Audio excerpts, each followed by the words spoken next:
Kami hadirkan informasi masih seputar dengan perayaan Imlek karena perayaan Imlek akan berakhir pada saat perayaan Cap Gomeh sebagai penutup. Nah, sekarang Maria ada figur-figur Tionghoa yang berkontribusi mengharumkan nama Indonesia dan memperkuat persatuan. Betul, kali ini kita akan menghadirkan sosok Yasa Singgi yang berhasil mendirikan usaha retailnya di bawah saat usianya masih belia. Betul. Dan ia ini termasuk sebagai salah satu pemuda di Indonesia yang berdampak bagi iklim e-commerce di Indonesia dan juga di Asia saat usianya masih di bawah 30 tahun. Kita simak bersama kisahnya.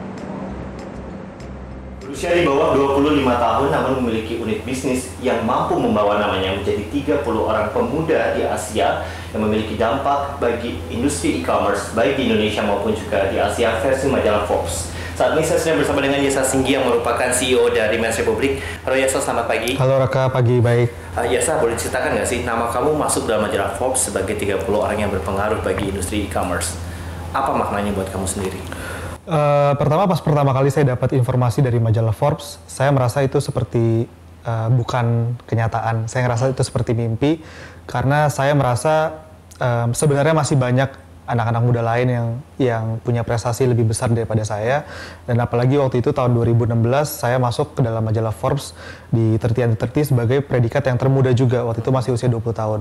Cuma akhirnya saya merasa ini menjadi sebuah tanggung jawab bagi saya, sebuah motivasi juga bagi saya untuk membuktikan bahwa saya memang bisa dan pantas ada di sana, dan juga motivasi bahwa ini bukanlah sebuah akhir, tapi ini adalah sebuah awal bagi perjalanan karir bisnis saya yang sebenarnya masih panjang. Berbicara tentang Men's Republic, apa ide pertama dan apa yang melatar belakangi Men's Republic ini ada? Ya, Men's Republic ini sebenarnya adalah bisnis saya yang keempat. Setelah saya 3 kali sebelumnya coba di bisnis yang lain, akhirnya pas saya awal kuliah sekitar 5 tahun yang lalu, saya terpikir untuk bikin sebuah bisnis yang bisa untuk menghidupi saya kuliah setiap hari. Kebetulan ayah saya pensiun tahun 2014 dari sebuah perusahaan sepatu. Pada saat ayah saya pensiun, saya merasa bahwa ayah saya pernah bekerja di perusahaan sepatu selama lebih dari 25 tahun, punya pengalaman yang sangat banyak di industri ini. Saya rasa sayang banget kalau saya nggak gali lebih dalam soal potensi di industri itu. Dari situ akhirnya timbul ide untuk bikin perusahaan sepatu dengan nama Men's Republic. Ada jatuh bangunnya nggak sih ketika pertama kali mendirikan usaha ini? Iya, saya perlu 3 kali dulu gagal di usaha sebelumnya sampai saya menemukan Men's Republic. Sebelumnya saya sempat jualan kaos dari Tanah Abang, saya jualan lampu hias, terus dulu saya sempat buka kuliner juga. Tapi 3-tiganya berhasil ditutup, tidak bisa saya lanjutkan sampai akhirnya menemukan di bisnis yang keempat ini. Jadi butuh perjalanan yang cukup panjang untuk saya mendapatkan bisnis yang akhirnya lumayan menghasilkan bagi saya. Saya mulai usaha di usia 16 tahun, butuh waktu kurang lebih 3 tahun jatuh bangun sampai akhirnya menemukan Men's Republic. Dan setelah menjalankan Men's Republic juga bukan lancar-lancar aja dan gak ada apa-apa. Kita udah jalan 5 tahun ini begitu banyak jatuh bangun, hampir bangkrut, ditipu orang, dan sebagainya macam lainnya. Tapi saya rasa itu adalah sebuah vitamin bagi saya dan saya nggak bisa hindari yang namanya kegagalan. Itu semua pelajaran bagi saya untuk kedepannya. Modal awal membangun bisnis ini katanya juga nggak terlalu besar ya sebenarnya. Iya. Bisa diceritakan nggak? Tahun 2014, waktu itu saya masih awal kuliah. Saya waktu itu harus membiayai uang kuliah saya sendiri. Saya nggak punya modal banyak untuk memulai usaha. Cuma saat itu saya beruntung karena ayah saya pernah bekerja di industri sepatu. Beliau punya relasi di industri ini, sehingga saya dikenalkan oleh ayah saya kepada seorang seorang yang memiliki pabrik, dan akhirnya saya bisa mendapatkan hutang dari sana. Jadi modal pertamanya bisa dibilang saya tidak mengeluarkan uang sepeser pun. Saya hanya membawa nama kepercayaan, nama baik dan kepercayaan keluarga saya. Akhirnya saya dapat hutang yang mungkin totalnya kurang lebih sekitar 10 juta dalam bentuk produksi barang.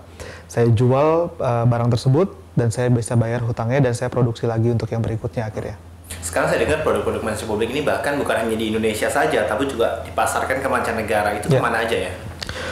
Yang tercatat di database kita pernah mengirim produk secara retail ke 12 negara seluruh dunia. Dari yang paling dekat negara tetangga, Singapura, Malaysia, Filipina, Korea, yang paling jauh sampai kita kirim ke Nigeria. That's the beauty of online business. Kita sebenarnya nggak pernah menyasar atau memasang target untuk pergi ke produk kita supaya dijual ke sana. Cuma somehow mungkin juga karena berkat exposure dari Forbes beberapa tahun yang lalu, mulai banyak orang-orang luar negeri yang tahu akan brand kita dan akhirnya mencoba beli produk kita. Apa harapan Yasa sendiri bagi industri e-commerce di Indonesia? Karena kan juga saat ini masih masa transisi ya, pembeli masih banyak yang konvensional, kemudian ada juga yang sudah mulai beralih ke e-commerce itu sendiri. Sepengetahuan saya jumlah belanja retail online di Indonesia masih sangat rendah. Seingat saya data dari tahun 2017 masih di bawah 2%. Rasanya sekarang sudah lebih dari 2%. Tapi jumlah pertumbuhan ke depannya akan semakin meningkat karena ruang untuk bertumbuhnya masih banyak. Saya sebagai pelaku industri di e-commerce yang sebenarnya masih relatif sangat kecil, kita sangat berterima kasih dengan para pemain-pemain besar seperti Tokopedia, Bukalapak, Traveloka yang mereka sangat membantu mengubah behavior masyarakat yang tadinya hanya fokus di offline, mereka mencoba mengubahnya ke online. Dan kita sebagai pemain yang jauh lebih kecil, itu ikut terkena dampak positif ya. Jadi harapan saya ke depannya adalah e-commerce ini menjadi sebuah hal yang sangat lumrah. Orang belanja online udah jadi sebuah kebiasaan. Sekarang kan isunya adalah trust issue yang masih banyak orang nggak berani beli di online karena trust isunya yang masih takut untuk belanja online. Tapi saya rasa kedepannya pada saat industrinya semakin bertumbuh, ekosistemnya semakin baik, kedepannya kesadaran masyarakat akan semakin tinggi juga tentang belanja online.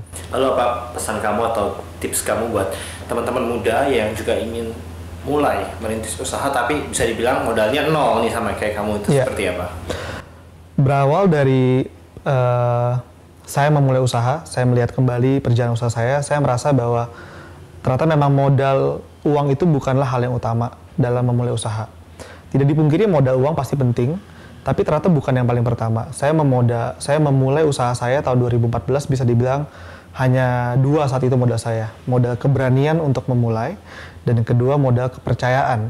Karena saat itu pabrik yang mengutangin saya adalah pabrik yang kenal dengan keluarga saya. Jadi mungkin dia berpikir, ya keluarganya Yasa selama ini track record-nya baik, nggak pernah ada catatan buruk, saya berani ngutangin dia.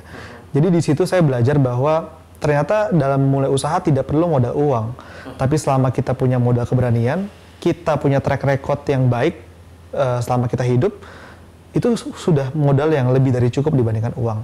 Tapi kalau saya boleh memilih satu kata yang paling tepat untuk memulai usaha, kunci adalah keberanian. Keberanian ya? Hanya keberanian. Oke, Yasa, terima kasih untuk waktunya. Terima kasih banyak. Dan semoga makin sukses usahanya. Terima kasih, Raka. Mampu membawa dampak positif bagi masyarakat. Terima kasih. Selamat pagi. Thank you. Ya, dan pemirsa, demikianlah perbincangan saya dengan Yasa Singgi yang merupakan CEO dari Men's Republic. Ada satu kunci keberhasilan dari Yasa yang Yasa percaya adalah keberanian dalam memulai segala sesuatu. Dari Jakarta, Raka Susanto, Robi Pratama, Metro TV.